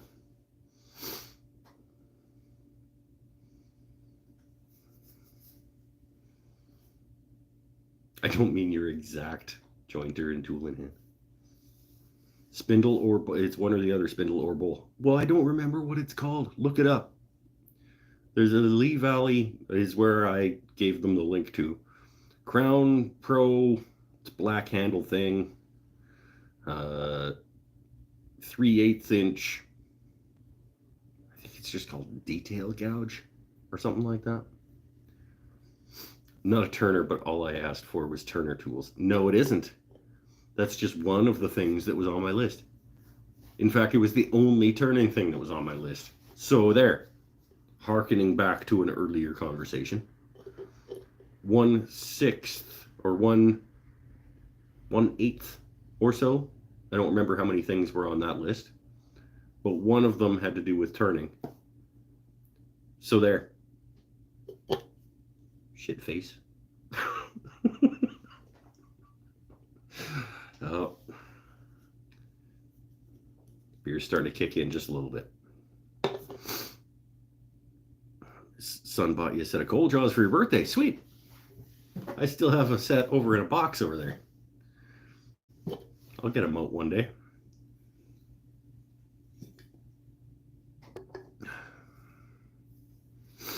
Told you Pinnell's the worst. It's not going to take, Stanifer. I know you're going to keep trying, but it's not going to take.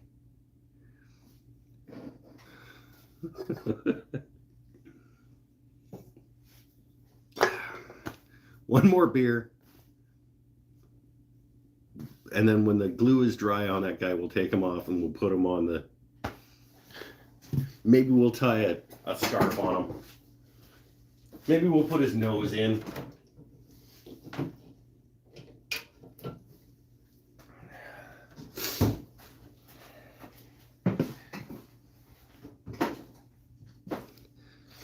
All I need is for one other person to say it. No, that's not correct. It is a thing.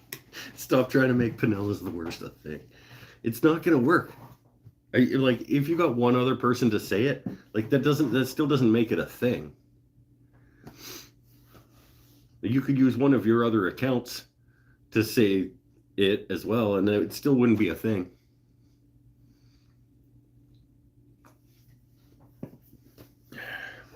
I decide what's a thing.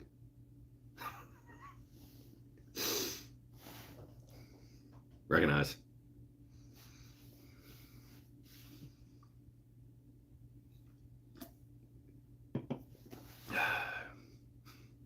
Okay. We'll take him off of here.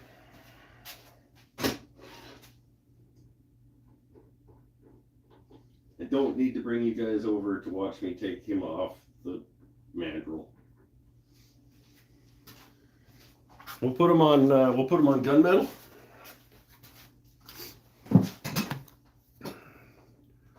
I should give the bottom a little spritz.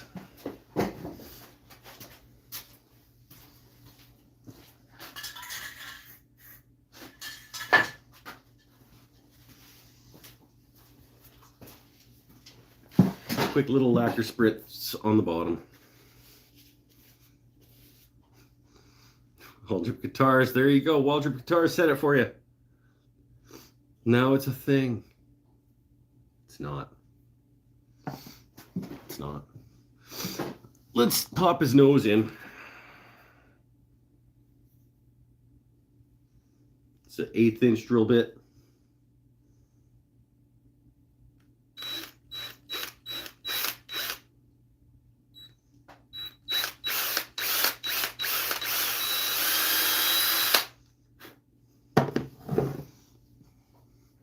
Get a nose and see how deep it goes. That's pretty good.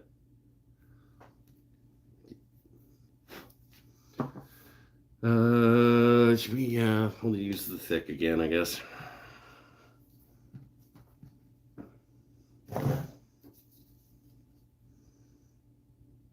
Yeah. Too much. Didn't need that big a glob.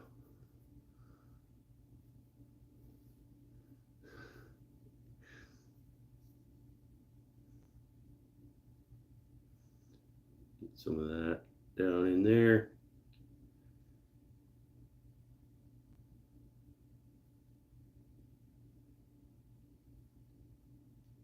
Get in there, you little jerk. There it is.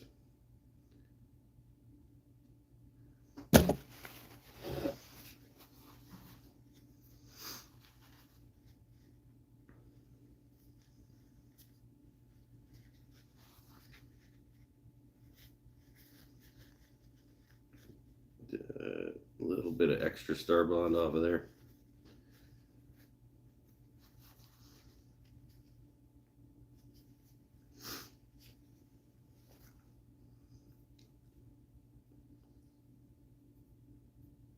A little bit of orange came off.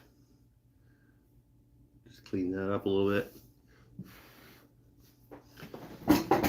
Give that a quick spritz of lacquer to seal that orange on there a little bit.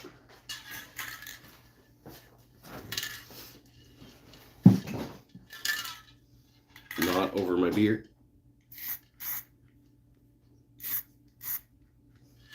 There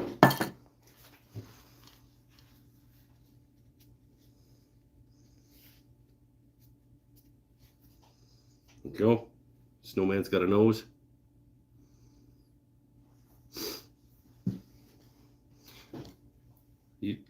The acrylic paint pen is what I use to do the eyes and buttons. I'm not going to do it right now because it's got wet lacquer on it. I'll paint them on after. I buy this ribbon. This one's empty, but I got a new one today. About 8 inches or so of ribbon. Look at me teaching.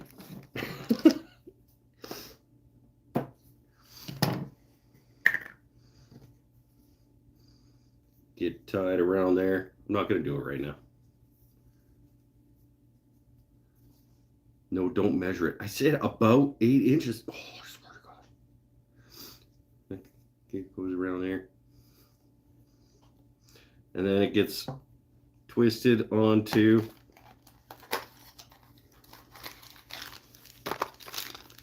this guy.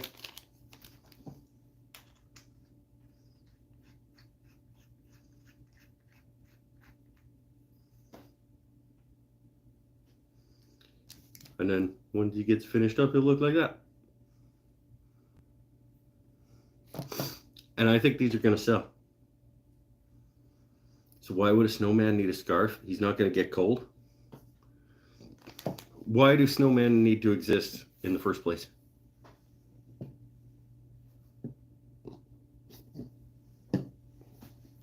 Like, it's just a silly, ridiculous thing to do with snow. Why even bother?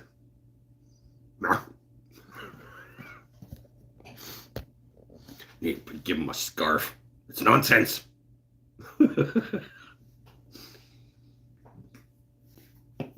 Is that one my bottle stopper? No, yours is in the house. I mean, no, yours got lost in the mail.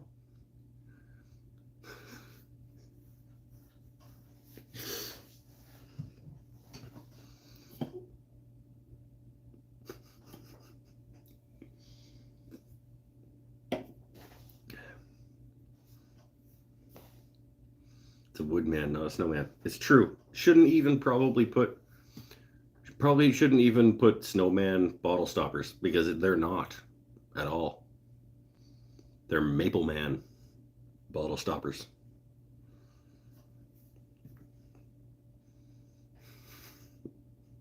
Come on. Bought myself a single coffee scoop. Gonna turn a handle for it this weekend. I think I got a couple of those kits. Ooh, glitch in the matrix. At one point I just was every time I would buy slimline pen kits by the 60 at Penn State Industries, I just throw in a couple other random kits that I was like, maybe I'll do that eventually. I think I did get coffee scoops. I know I got pepper grinders, the little old school ones that are like a globy dome thing on the top of them and you just turn a tube.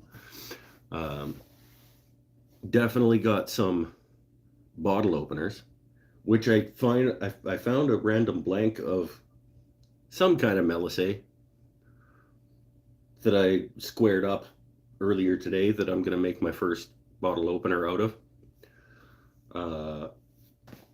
I got seam rippers once. I got those barbecue sets that come with the tongs and the flipper, and I don't remember what the last thing is, but it's a 3-piece set of barbecue utensils. So I have various random kits of things for turning projects in the house that I will get to eventually. My bottle will be evaporated by the time it gets here. Drink more.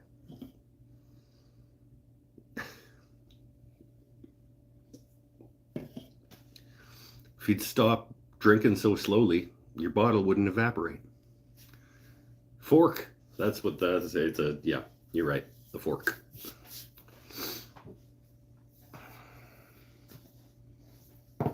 Yeah, I think I got 3 of those.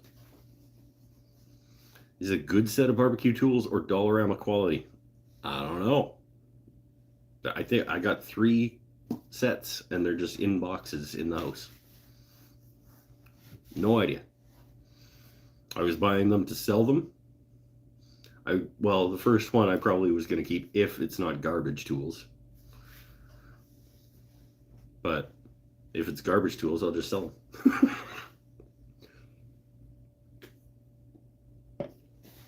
It's Penn State Industries, so it's probably closer to Dollarama than it is to like House of Knives.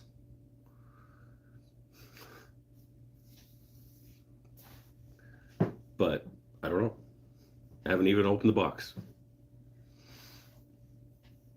I can imagine them being poor quality from PSI. Yeah. They probably are, like I said, probably closer to Dollarama than House of Knives. I don't buy from Penn State anymore. I try not to. I only buy slimlines from them because it's the cheapest place that I can get them in bulk. Unless somebody else has a link to a 60-pack for what I can get them for from Penn State Industries. And while I'm doing that, I throw in a couple other cheap things because it's not going to increase the shipping. But yeah, I don't intentionally get, like, I won't buy any other pen kits from them.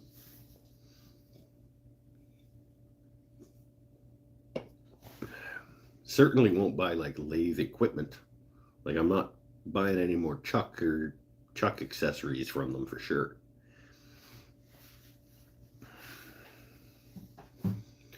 But we are 2 hours in. We're down to apparently 6 people watching. Maybe that's a sign. Thanks for coming to watch this guy get made. He's not totally done. I'm just going to wrap that. Tie that on. Little dot of Starbond on the side where the knot goes. Right in there. Just to help keep the knot sealed up. And then some black dots with the acrylic paint pen. 2/3 of the way to French onion soup. It's going to be one of my resolutions for next year is to do at least 6 cooking shows. You ever see those grill scrapers that are just a block of wood with slight teeth started? Yeah. I sold cedar ones of those at summer markets for a couple of years. I just took like a chunk of like Home Depot fence cedar, just cut little 2 curves out of it, and it's like a paddle, and then you cut a handle out. It was about 2 feet long, and I made like 3 out of each like 5-foot fence board from Home Depot. I sold them at $20 pop. Cedar is not ideal because it's super soft and it wears down really quick. But when it wears down, you just cut a new 45 on it and start again. The cool thing about those is that they do, you burn them to your own grill, right? Like the teeth that form around your own grill marks. So like you're customizing this thing to scrape your grill, which is nice. It's what I use on my grill upstairs. I do need to make a new one for myself, and I will make them out of hardwood next time. But they're really good. Just make one. Grab a piece of oak, cut a handle into it, Use it to scrape your barbecue. Stay happy, stay healthy, stay safe. Everybody else is saying it for me, so that means it's time to go.